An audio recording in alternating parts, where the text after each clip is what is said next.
Okay, today we're tackling a really complex, high-profile case. It sort of defines modern forensics in a way. How do you charge someone with murder when the victim's body, well, it's never actually found? We're doing a deep dive into the disappearance and the alleged homicide of Anna Walshe. And we're sticking strictly to the factual timeline, using the available source material to see how investigators built this case without that crucial piece of evidence. Yeah, it's a case that really hinged almost entirely on circumstantial evidence, digital footprints, financial trails. It's quite fascinating. Our goal here is to kind of piece together how these different bits of information, like a $450 shopping trip or some really chilling Google searches, how they all lock together to essentially create a timeline, not of the crime itself, perhaps, but certainly of an alleged cover-up. Think of this as your shortcut to understanding how the investigation unfolded step by step. Right. So let's set the scene first. Get the basics down for context. Anna Walshe. She was born Anna Ljubicic in Belgrade back in 1983, a successful Serbian-American real estate executive working for Tishman Speyer. She was living partly in Cohasset, Massachusetts, and partly in D.C. for work. That's right. And the key date, the last time she was definitively seen, was in the very early hours of January 1st, 2023. But she wasn't actually reported missing until January 4th, which seems like a bit of a delay, and that report came from two places, her employer and her husband, Brian Walshe. Yeah, that 3-day gap between when she was last seen and when the alarm was officially raised, that's often, an immediate point of interest for investigators. Yeah. A red flag. But to really grasp the situation, we need to understand the atmosphere in that Cohasset house before January 1st even happened. Okay, let's back up slightly then. Tell us a bit more about Anna. Came to the U.S. in 2005, became a dual citizen, climbed the career ladder pretty impressively. Started in hospitality, good hotels, then landed this big role as a regional general manager at Tishman Speyer in early 2022. She and Brian got married in 2016. They had 3 young sons, ages 2, 4, and 6 at the time. A picture of success, seemingly. But that success and the bicoastal living it required probably added its own stress. Yeah. Especially when you contrast it sharply with Brian Walsh's situation at the time. He was under, well, significant legal pressure. Right, this is crucial context, isn't it? At the very moment Anna disappeared, Brian was already confined to their home, house arrest, and he was waiting to be sentenced for a pretty serious federal crime. Extremely serious. He pleaded guilty back in 2021. 3 counts of fraud. It involved selling fake Andy Warhol paintings online, wire fraud, unlawful monetary transaction, serious stuff. So he was literally stuck at home, facing potentially years in federal prison. That adds this whole layer of, well, extreme pressure and existing legal trouble right as the new year begins. Yeah. Exactly. You've got this high-stakes background already simmering before anything even happens on January 1st. It's not a normal household situation. Okay, so let's look at those final contacts. What do we know for sure? New Year's Eve, the Walshes had dinner with a friend, Brian's friend specifically. Then, in the early hours of January 1st, like between midnight and maybe 4 a.m., Anna tried calling people, her mom, her sister, her maid of honor. But apparently none of them picked up. And there's a poignant detail the sources mention. Anna's mother later said that Anna had actually pleaded with her just a week before she vanished, asked her to come visit from Serbia.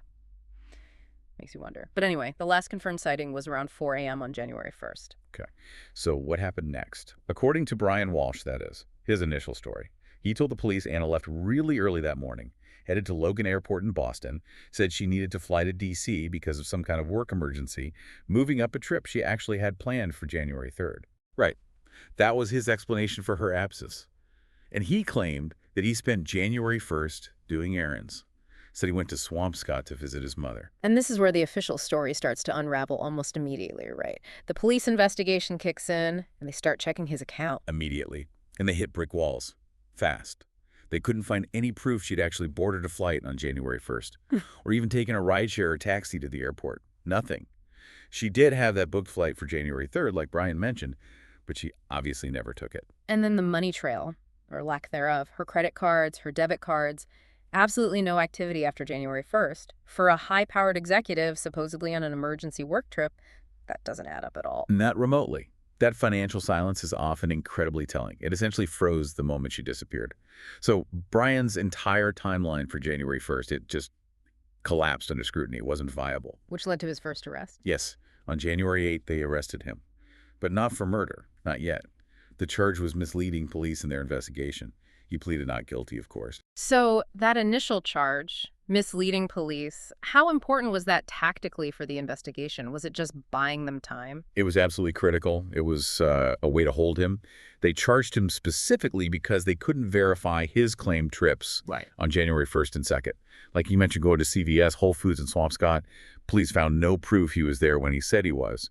By arresting him for misleading them, they achieved two things. They got him off the street, and crucially, it gave them the probable cause they needed to seek search warrants for the house, for his car, electronic devices. Ah, okay. So that arrest opened the door legally. It let investigators pivot from just poking holes in his story to actively searching for physical evidence. Precisely. And it allowed them to really focus on what Brian was doing in those first few days of January, not just what he claimed. And this takes us straight to what you called the financial nexus, the money, Right. the $450 purchase. Yes.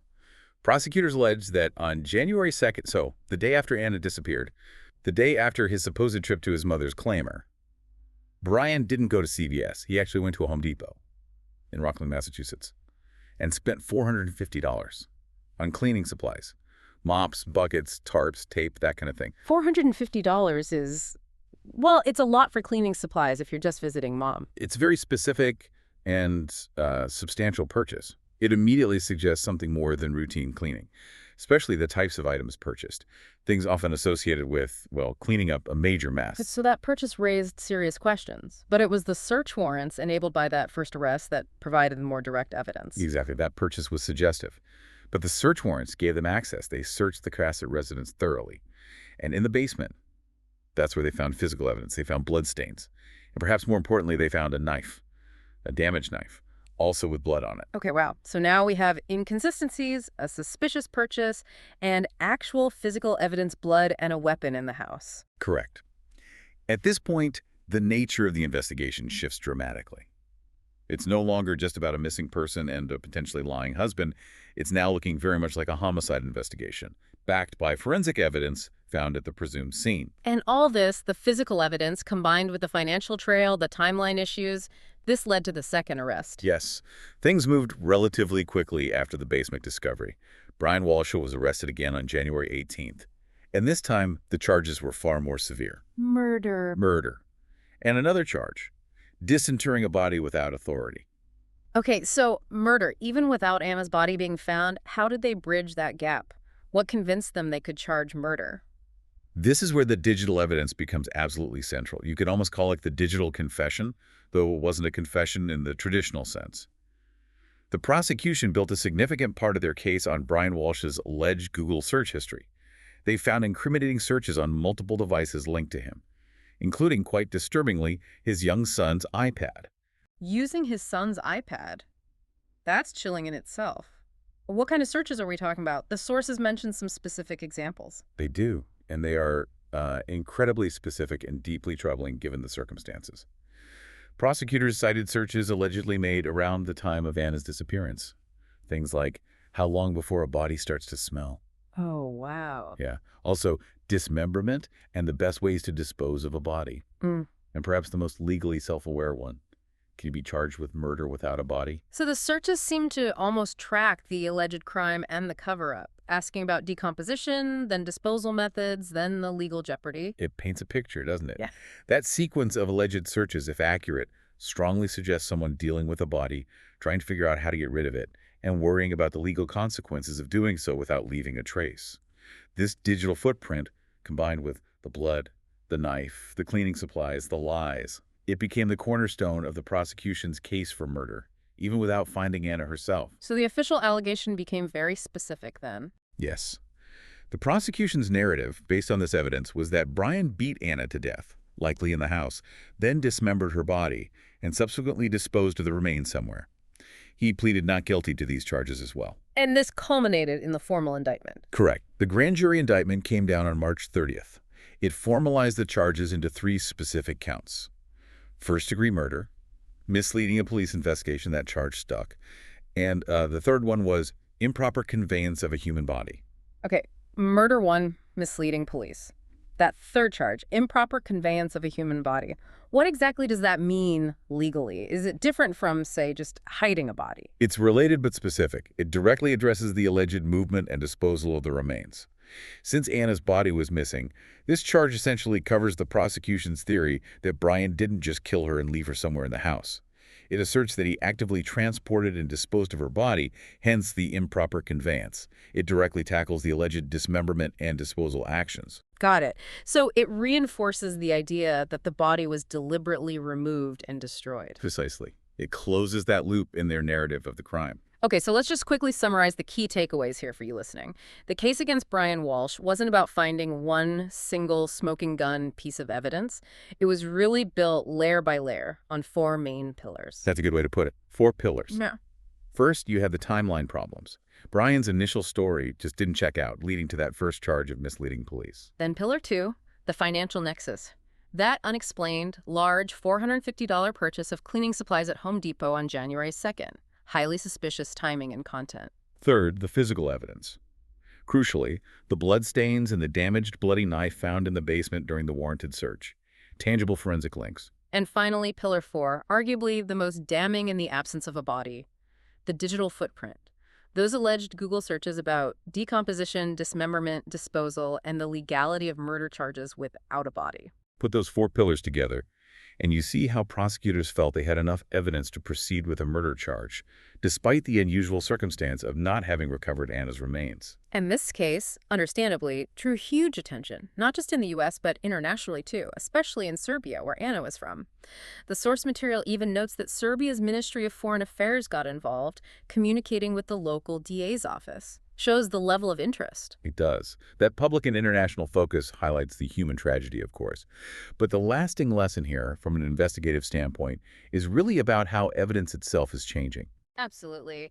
This case really serves as a sort of blueprint, maybe a chilling one, for how criminal investigations might increasingly work. Because the charges rely so heavily on digital traces, financial records, forensic science from the scene, but not the victim's body itself. So it leaves us, and you, with a pretty significant question to think about. How fundamentally has the digital age shifted what constitutes evidence in the most serious crimes? And what does it mean for justice when absence itself, the missing body can, through these other traces, become its own form of irrefutable proof in the eyes of the law?